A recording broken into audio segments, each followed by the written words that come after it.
안녕하세요. 통합가게 임병준입니다. 자, 이번엔 2학기 12차시 수업이고요. 오늘은 생물다양성에 대한 이야기를 하겠습니다. 생물다양성에 대한 이야기. 이번 시간에 생물다양성이 무엇인지에 대한 이야기를 집중적으로 다루고, 우리 다음 시간이 되겠죠. 13차시 수업에서 그 생물다양성이 왜 중요하고 그것을 어떻게 보존할 건지에 대한 이야기를 다루도록 하겠습니다. 자, 그래서 이번 차시 학습 목표는 생물다양성이라는 말을 설명할 수 있다입니다. 이 생물다양성이라고 하는 것이 단순한 한 단어로 정의할 수 있는 게 아니고요. 이제 생물다양성을 이야기하기 위한 다양한 이야기들을 지금부터 진행을 할 겁니다. 자, 첫 번째 얘기인데요. 위기에 처한 바나나입니다. 위기에 처한 바나나. 현재 우리가 바나나라고 부르는 종은 굉장히 큰 위험에 처해 있는데요. 예전에 유명했던 품종입니다. 책에 있는 그림이에요. 확대해서 볼 필요 없이 책에 있는 내용을 살펴보시면 될 건데, 그로미셸이라고 하는 바나나 종이 있었습니다. 이 바나나 종이 현재 먹고 있는 바나나보다 향이나 당도 면에서 훨씬 뛰어났던 바나나입니다. 훨씬 뛰어났던 바나나인데 이게 엄청 맛있는 바나나였어요.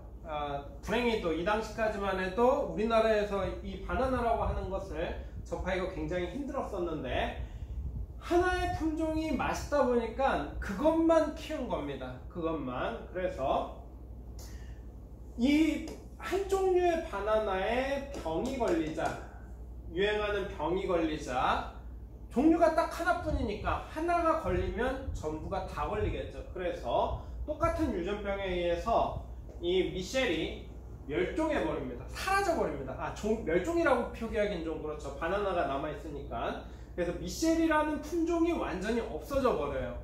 그래서 현재는 미셸을 볼 수가 없습니다.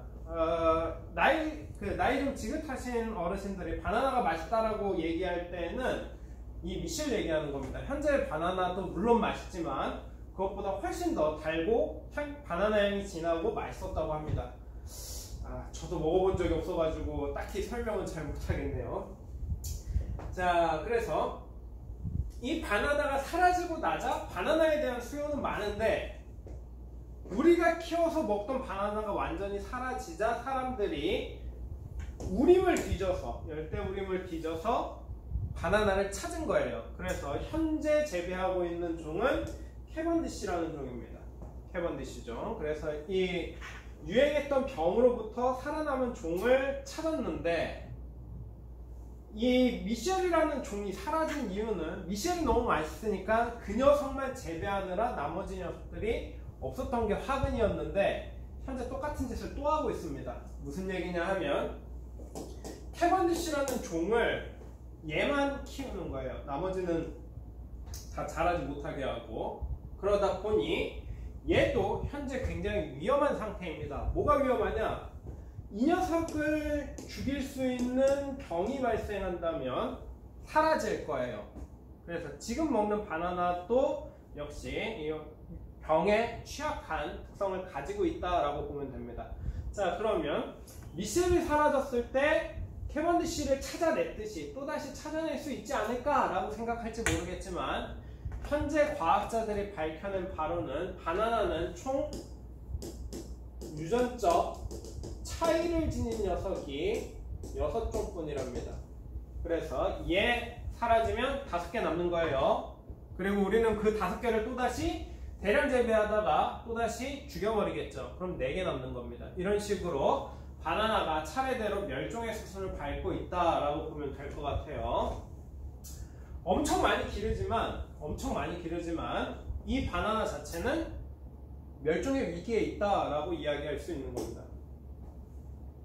자, 그래서 미셸 대규모 재배가 중단된 까닭 간단합니다. 유전적으로 모두 동일하다 보니 병에 취약해집니다. 그래서 환경 변화나 아니면 외부의 이런 병에 의한 변화가 나타나면 적응하지 못하고 한꺼번에 몰살한다 라고 보면 돼요. 요 비슷한 일이 우리나라에서도 벌어지고 있는데요. 현재 우리나라의 산에는 소나무가 엄청 많습니다. 소나무가 엄청 많은 이유가 간단한데요. 우리나라가 원래 민둥산이었다가 그것을 자연을 복구한다라는 취지에서 소나무 품종을 개량을 해서 엄청나게 많이 심어뒀어요. 그러다 보니 산에 소나무는 엄청 많은데 유전적으로는 거의 다 비슷비슷한 종인 겁니다. 그러다 보니 소나무에 요즘에 그 병이 돌고 있는데 그거에 버틸 수 있는 녀석이 거의 없다라고 보면 돼요. 그래서 그 유전병이 나타난 지역은 나무를 완전히 다 제거를 하는 그런 극단적인 형태만이 소나무를 지킬 수 있는 이런 상황이 된다라는 겁니다. 그래서 동일한 유전적 정보를 가지고 있으면 외부 환경 변화에 취약해집니다. 그러다 보니 한번 변화하면 한꺼번에 피해를 입는다라고 생각하시면 돼요. 자, 그래서 한 가지 품종의 작물이나 가축을 대규모로 키울 때의 장점과 단점인데요. 장점은 편합니다. 우리가 원하는 품질을 편하게 얻어낼 수 있어요. 그래서 작물이나 가축을 키울 때 주로 경제적인 면에서 우수한 한 가지 품종을 키웁니다. 그래서 뭐 예를 들어 병충해에 강하다, 뭐 기후 변화에 강하다, 아니면 특정 온도에서 잘 자란다 이런 것, 그리고 열매를 많이 맺는 종, 이런 식으로 우리가 선택적으로 기른다라는 겁니다. 그래서 경제적인 이득은 많이 취할 수 있어요. 하지만 이게 단점으로 나타나는데요. 이제 질병이 발생을 하면, 질병이라든가 어떤 환경 변화라든가 이런 것들이 일어나면 해당하는 작물 전체가 사라져버리는, 절멸하는 아주 큰 피해로 연결될 수 있다라는 겁니다. 그래서 사실 농사나 이런 것들 보면 되게 비인간화의 끝이에요. 똑같은 작물을, 유전적으로 동일한 작물을 한정된 공간 안에다가 가득 심어 놓는 겁니다. 그리고 거기에서 만약 다른 풀들이 자라나게 되면 잡초라는 이름으로 배제해 버리죠. 그러다 보니 동일한 그 외부 충격에 똑같이 다 반응해 버립니다. 그래서 대표적인 게 질병이 퍼지면 함께 사라지는 이런 일들이 반복적으로 일어나고 있다라고 보면 돼요. 그래서 현재 굉장히 취약해졌는데 이제 생물 다양성이라는 걸 직접적으로 이야기하겠습니다. 생물 다양성. 이 생물 다양성이라고 하는 것은 일정한 생태계에 존재하는 생물의 다양한 정도입니다. 그래서 이 생물 다양성이 확보가 되려면 먼저 여기 나오는 것부터 그림을 반대로 해놨네요. 먼저 유전적 다양성이 있어야 됩니다. 유전적 다양성. 유전적 다양성이라는 건 뭐냐면 여기 보면 잘 나와 있는데요. 똑같은 무당벌레입니다. 똑같은 무당벌레지만 무늬의 개수라든가 아니면 색상이라든가 아니면 이런 다양한 특성들을 가지고 있다라고 보면 돼요. 이거 뭐 생각하면 되냐면 우리 교실에 있는 친구들을 생각해보면 다 똑같은 사람이죠. 하지만 똑같이 생긴 사람은 한 명도 없을 겁니다. 교실 내에서. 그렇다는 얘기는 서로가 다 유전적으로 차이가 있다라는 얘기고, 그런 유전적 차이가 많이 존재할 때 우리는 유전적 다양성이 확보되어 있다라고 이야기합니다. 자, 그리고 두 번째는 종다양성을 이야기할 수 있어요. 두 번째 그림인데요. 이렇게 교차되어 있는데 여기 가운데 그림을 보면 다양한 생물들이 존재합니다. 다양한 생물들이. 그래서 생물의 종류 자체가 여러 가지 있어야 된다라고 이야기하는 거예요. 자, 이 측면에서 봤을 때 학교라고 하는 공간이 굉장히 비상식적인 공간이 됩니다. 학교라는 공간을 생각해보면 종 다양성이 매우 떨어진다라는 사실을 확인할 수 있을 거예요. 사람, 가끔 들어오는 비둘기, 학교를 지나다니는 고양이, 그리고 뭐 벌레 몇 종, 이거 외에는 종이 거의 없는, 그리고 식물 몇 종, 그래서 종 다양성이 매우 떨어진다라고 보면 돼요. 그래서 이런 다양한 종들이 모여서 만드는 것이 생태계인 겁니다. 그래서 이러한 생태계의 형태도 다양해야 된다라고 보면 돼요. 사막 지역도 있어야 되는 거고요. 바다, 얕은 바다, 깊은 바다, 혹은 초원, 아니면 울창한 밀림, 강이 있는 환경, 산악지대, 이런 다양한 형태의 환경들이 존재해야 된다라는 겁니다. 그래야지만 이 생물 다양성을 유지할 수 있다라고 보면 될 것 같아요. 자, 아마 세부적으로 볼 것 같은데요. 첫 번째, 유전적 다양성이죠. 유전적 다양성. 유전적 다양성은 같은 종 내입니다. 같은 종 내. 같은 종 내에서 개체 사이의 차이가 나타나야 된다라는 거고요. 그 얘기를 우리는 다양한 형질을 갖는다라고 이야기를 합니다. 그 사람 아까 전에 예를 들었죠. 똑같이 생긴 사람 거의 없습니다. 그 이유는 유전적으로 차이가 있기 때문이죠. 그래서 사람은 유전적 다양성이 엄청나게 많은 겁니다. 그래서 현재 유행하고 있는 코로나19 바이러스에 의해서도 어떤 사람은 심각한 증세가 나타나지만 어떤 사람은 유전적 차이에 의해서 아무 증세 없이도 지나갈 수 있는 거예요. 그래서 이런 그 유행병이나 아니면 이런 감염병들이 나타났을 때 이 유전적 다양성이 종 자체를 지키는 방패 역할을 하게 되는 겁니다. 그래서 하나의 형질, 예를 들어 머리카락 색깔, 눈동자 색깔, 아니면 뭐 이런 피부색, 아니면 뭐 이제 적혈구의 모양, 혈액형 이런 것들 중에 하나의 형질에 대해서 유전자의 종류가 다양할수록 유전적 다양성이 높다라는 겁니다. 그래서 형태 자체가 제각각인 것이 우리를 지켜주는 굉장히 중요한 방패다라고 생각하면 돼요. 그래서 우리 교실에 보면 속으로 그런 생각 하잖아요. 아, 저 찐따 새끼. 아, 쟤는 왜 저렇게 찐따 같을까? 이런 생각 하는데 그 찐따야말로 인류 최후의 보루가 될 수 있다는 겁니다. 그 사람이 가지고 있는 유전적인 차이가 외부의 위협으로부터 인류를 보호할 수 있는 굉장히 중요한 요소로 작용할 수 있다는 거예요. 그래서 차이가 있는 사람들을 우리는 존중하고 보호해야 되는 겁니다. 자, 그러면 유전적 다양성이 높을수록 급격한 환경 변화에서 적응하여 살아남을 확률이 높다인데 종 자체가 살아남을 확률입니다. 종 자체가 살아남을 확률. 자, 그래서 유전적 다양성의 예를 보면 터키 달팽이 같은 경우에 여기 나와 있는 달팽이인데요. 껍데기의 무늬나 색이 다 다양하게 나타난다라는 겁니다. 그리고 이 무늬나 색을 결정하는 것이 유전자이고 이런 게 다양하게 나타난다라는 얘기는 유전자가 다양하게 있다라는 얘기가 되겠네요. 그리고 체프먼 얼룩말 역시 털 줄무늬, 이 형태가 개체마다 다른데 이거 역시 유전적 차이에 의해서 나타난다라는 겁니다. 만약 유전적 차이가 줄어들게 되면 패턴이나 이런 것들이 비슷비슷하게 나타날 거고요. 그러다 보면 계속 개체수가 줄어드는 외부 환경 변화에 의해서 개체수가 줄어드는 이런 일들이 벌어질 거다라는 겁니다. 자, 두 번째는 종다양성인데요. 종다양성. 종다양성이라고 부르는 것은 일정한 지역 내에, 한정된 지역 내에 얼마나 많은 생물종이 고르게 분포하는가라는 겁니다. 그래서 특정 구역을 정해놓고 그 안에 몇 종류의 생물들이 살고 있는가 이걸 본다라고 생각하면 돼요. 그래서 다양한 생물종이 많을수록 종다양성이 확보되는 겁니다. 그래서 생물종이 많을수록 종 다양성이 높다라고 하고요. 이 생물종이 많아지면 우리는 그때 생태계가 안정적이다라고 이야기를 합니다. 종이 많아져야 생태계가 안정적으로 유지되는 거예요.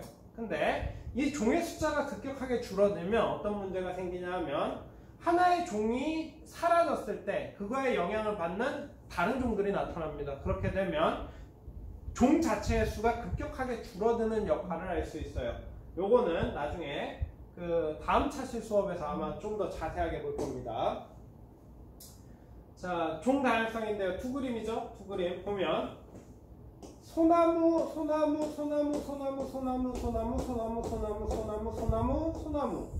얘네들 전부 다 같은 나무죠. 전부 다 같은 나무. 그리고 얘랑 같고 이렇게 있네요. 그래서 종 자체는 4종류 있다라는 거 확인할 수 있습니다. 보면 얘네는 소나무 하나가 엄청 많죠. 그래서 만약 소나무에 집중적으로 피해를 입힐 수 있는 어떤 질병이 발생한다? 그러면 소나무가 완전히 사라질 거고, 그럼 생태계를 구성하고 있었던 그 생물들 중에서 어마어마하게 많은 숫자가 한꺼번에 사라질 겁니다. 그러면 이 생태계, 나무로부터 식량을 얻어내던 다양한 초식동물이라든가 이런 녀석들이 타격을 입겠죠. 그래서 이렇게 종이 하나의 종으로 이렇게 많이 있는 것 자체는 안정적이지 못하다라고 보는 거예요. 근데 여기 보면 골고루 섞여 있죠. 개수도 거의 비슷비슷하게 존재합니다. 그러면 여기에서 만약 소나무라고 하는 종이 소나무 재산충과 같은 희귀한 병에 의해서 사라진다라고 해도 가상황보다는 훨씬 더 안정적으로 생태계를 지탱할 수 있겠죠. 그래서 여러 종이 골고루 섞여 있어야 실제적으로 생태계가 안정적인 겁니다. 근데 인간의 손을 타면 이런 형태가 돼요. 한번 잘 생각해봐요. 공원 같은데, 집 주변에 있는 공원 같은데 생각해보면 동일한 나무들이 쭉 심어져 있을 겁니다. 그리고 동일한 꽃들이 쭉 심어져 있을 거예요.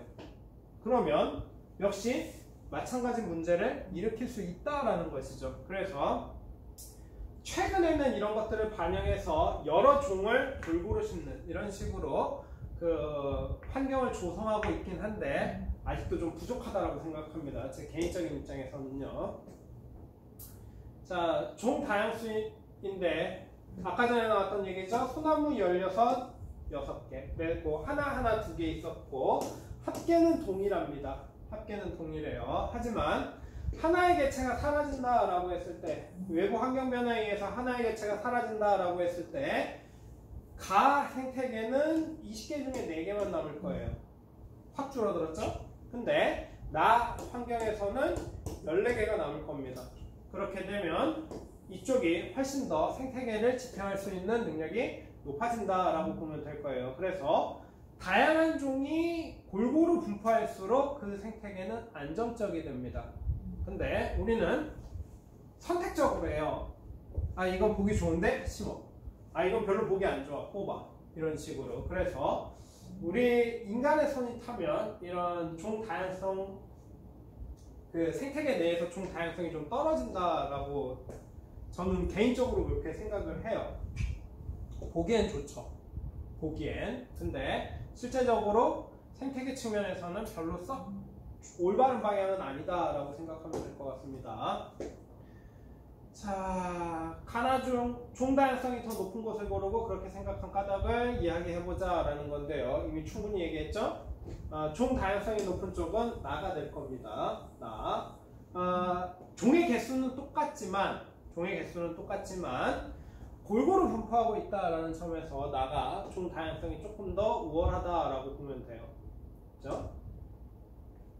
자, 그러면 생태계 다양성인데, 생태계 다양성이라고 하는 건 생태계 자체가 다양하게 존재하는 겁니다. 그래서 어느 지역에 존재하는 생태계의 다양한 정도를 우리는 생태계 다양성이라고 부르고, 생태계가 다양할수록 유전적 다양성 그리고 종 다양성이 높아지는데, 그 이유는 생태계라고 하는 것은 환경을 포함하고 있어요. 생태계가 다양하다, 다양한 환경이 존재한다라는 겁니다. 그리고 다양한 환경이 존재하면 그 환경에 의해서 생물들이 선택받는 자연 선택의 결과가 달라질 거고요. 그렇게 되면 다양한 유전자를 가지고 있는 개체들이 많아진다라고 이야기하면 됩니다. 그리고 환경에 따라서 살 수 있는 종이 달라져요. 예를 들어 추운 지역에서 자랄 수 있는 식물이 있고 더운 지역에서 자랄 수 있는 식물이 있습니다. 그러면 추운 지역만 있다면 추운 지역에서 자라는 녀석들만 존재할 건데, 만약 추운 지역과 더운 지역이 모두 존재한다면 두 가지 생물 모두 자라날 수 있겠죠. 그래서 생태계가 다양할수록 유전적 다양성과 종 다양성이 높아지는데, 이 측면에서 보면 우리나라가 비교적 생태계 다양성이 높일 수 있는 좋은 환경을 갖추고 있었습니다. 무슨 얘기냐 하면, 우리나라 국토를 생각해 봤을 때 동쪽으로는 산악지대가 쭉 펼쳐져 있고 서남쪽으로는 넓은 평야지대가 있어요. 그리고 강물이 가로지르고 있는 형태 역시 존재하죠.